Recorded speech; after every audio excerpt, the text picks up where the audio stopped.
Hey guys, it's Saturday night, about 6:45 in the evening. It is raining out, thunder, lightning, all kinds of horrible stuff. The girlfriend has me not with her tonight. She's doing something on her own. So I figured I'd take some time to give you guys like a little preview of some things that have been rolling around in my head, some things that we really need to do to get ourselves to move the needle forward, for ourselves personally and for ourselves as an organization. I wanted to talk more, as I always do, about the way our brains work. Because in my belief system, our brains are the things that control our ultimate destiny. We are capable of incredible things, things that we can't even fathom. Because up until 100 years ago, we couldn't even think of how to fly. Now we think of it as, like taking a bus. And 150 years before that, there was no such thing as a motorized vehicle. So our brains are incredible machines. And the way our brains think and operate certainly are the things that... the way we train our brain to work determines our destiny. Let's leave it that way. So I want to invite you guys to think about some things. The brain is nothing more than an artifact. It's a record and keeps records.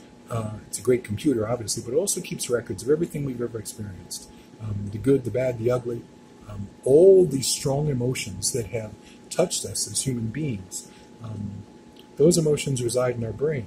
And they say that only human beings are the creatures, mammals, amphibians, whatever, that can think a thought and change their state because we're able to tap into those emotions, those emotional triggers. So our feelings and emotions are produced, obviously, by past experiences. And if you think about it, your feelings are really the language of the body, and your emotions are the language of the mind, right? So when we remember past experiences, most times we remember things that are in the past most vividly when they have a strong emotional connection. Personally, I remember when my son was born. I remember being in the room. I remember everything about it. I remember the smells. I remember the lights. I remember how far away I was from the actual situation that was occurring. God help me. I remember the morning when the sun came up and my wife was in labor and her being wheeled down the room. I remember holding Eric Jr. and walking him out to show my mom in the hallway, her new grandson, my new son.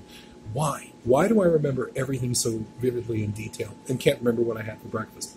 Because the eggs that I had didn't have any emotional connection.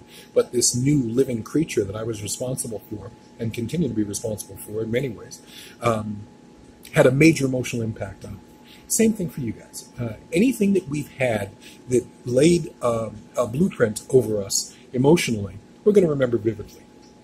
So when we wake up in the morning, what I'm going to share with you guys now is that when you wake up, you are nothing more than trying to reprogram this blank slate that you wake up with, because that's part of why we sleep, right? So that we can purge and put things back in order in our emotional psyche and get the synapses to fire properly again, realign everything.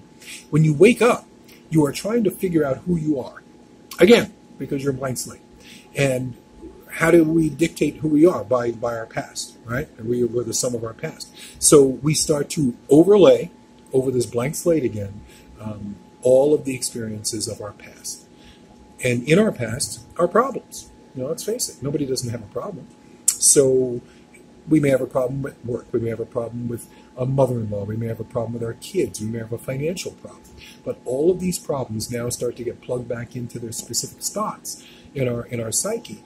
And we're now, after 5 minutes after waking up, we are a complete human being again. We are who we always were, and we are living in the past. And our body doesn't know the difference. Seriously. Between what we feel emotionally, it's a past experience, and what we will feel when things change for us in the future. So when I talk about envisioning where we want to be, when I talk about closing your eyes and seeing yourself in a different place, in a place where you've already delivered those 20 cars, and what it feels like to have that fold-up money in your hand, $10,000, $12,000 this month, and being able to spend that on your family, on things that you enjoy, on the necessities of life, and owning that and believing that that's already happened. Your body doesn't know the difference. Your subconscious doesn't know the difference between something that you superimpose on it that hasn't happened, that you charge emotionally, or something that's really happened that's already been charged emotionally. It doesn't know the difference. Your subconscious does not have the ability to discriminate or differentiate. So how you think and how you feel really determine your state of being. And people start their day living in the past. Their state of being is going to be what it's always been. And if you don't like it and you want to change it, chances are you're going to want to change your whole thought process and the way you wake up and what you program your subconscious with first thing in the morning. You have a choice when you wake up in the morning. You can either define yourself by your actions and the results of the past or of your vision of the future. And so when you decide to change and you make that choice, your body's not going to enjoy it. You're going to feel uncomfortable. The feeling that your body has inside is going to be unsettled. It's going to be unnerved. When you decide that you are absolutely going to change your outward appearance by losing 50 pounds, when you decide that you are absolutely going to change your work ethic and you're going to go in, and instead of sitting for 10 minutes making phone calls, you're going to sit for 45 minutes making phone calls. After 10, 15 minutes, your body's going to want to get up and it's going to want to walk around. And you're going to tell it no. And you're going to feel uncomfortable. And you're going to feel that angst and that anxiousness. And that you don't know what the future holds because you're changing your pattern. And so what I'm saying is at that point, it's game on. That's the point where you need to push through. And you need to make the decision that change on the other side of it is a welcome thing. Change on the other side of it is going to yield so much more pleasure than the pleasure of stopping and not following through that you absolutely need to push through.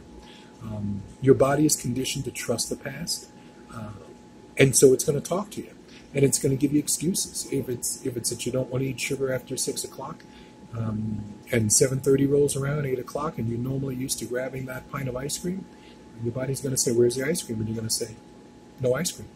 And you're going to say, where's the ice cream? No ice cream. And so your body's going to say, well, why don't you have a little bit of ice cream and you can, maybe just go to the gym for 5 minutes tomorrow and walk it off. Your body's going to justify going back to your old habits. And it's going to be your intellect, your conscious mind that overrules that and pushes you through and gets you to the next level. But you need to make a decision. And a decision is just something that you decide there's no way back. There's no other way for you. And if you fall prey to those negative thoughts, if you fall prey to thinking the same thoughts, doing the same behaviors, making the same choices, feeling the same emotions, your body's going to say, yeah, this feels right. This is exactly where we need to be. And it's really not right. It's just familiar, right?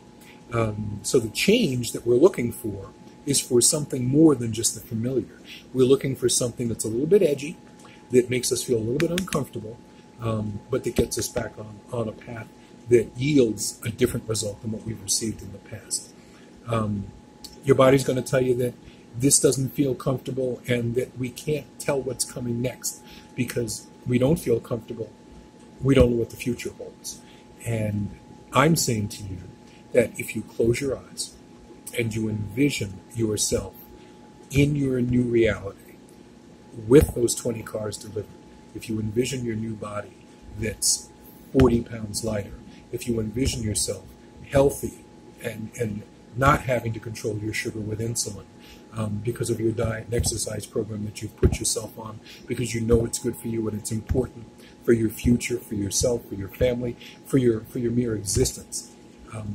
If you believe that you are there and you infuse that belief with the emotional feeling of completeness, that is truly who you are today, you're no longer living in lack, right? If we're always waiting for something to happen, if we're waiting until we make that $1 million, if we're waiting until we can finally decide to lose weight, it's never going to happen. And we're living in lack. We don't want to live in a lack environment. We want to live in an environment of abundance. It's what keeps things growing and feeling good and keeping us in a good state of being. That creative state of being that yields such a positive result when we're in that zone. There are times when you take it up and you know that you're going to close these people. And because you are so empowered and you're in the zone, you have a belief that the next people you come in contact with, you're going to close those too.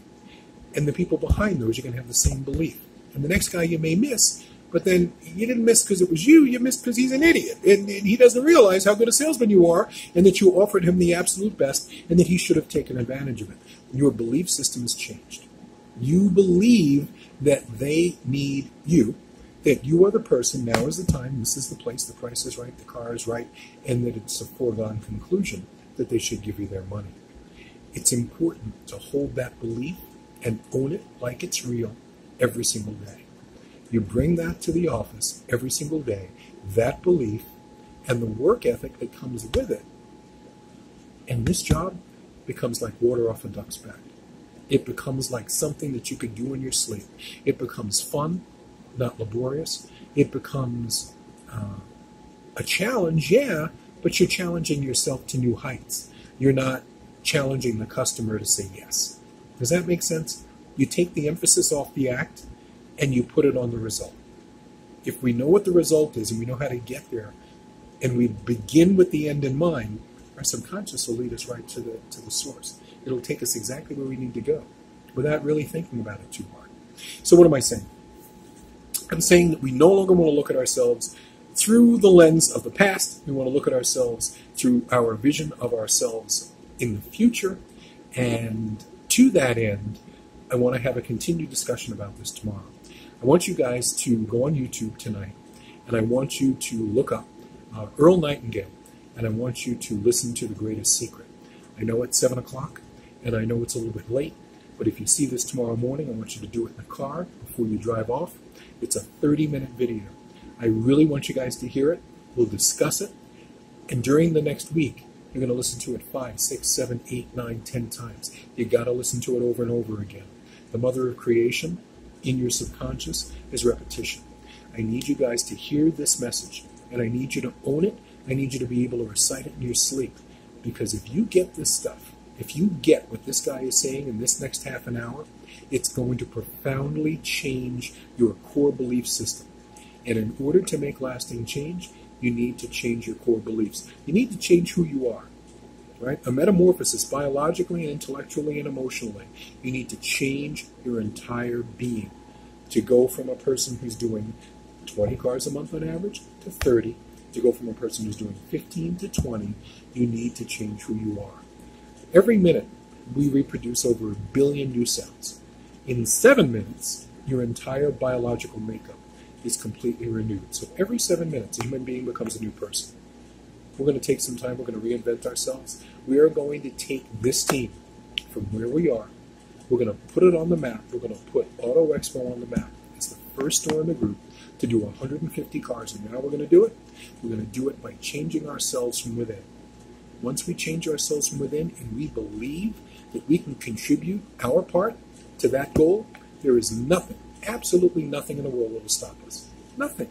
We figured out how to fly, for Christ's sake. We can't figure out how to take 6 guys and deliver 150 cars a month. Come on, guys. This is easy stuff. It's easy stuff. We're smart. We got this. Earl Nightingale, The Greatest Secret. I'm going to send you guys a link. Take a look. See you in the morning. Good night.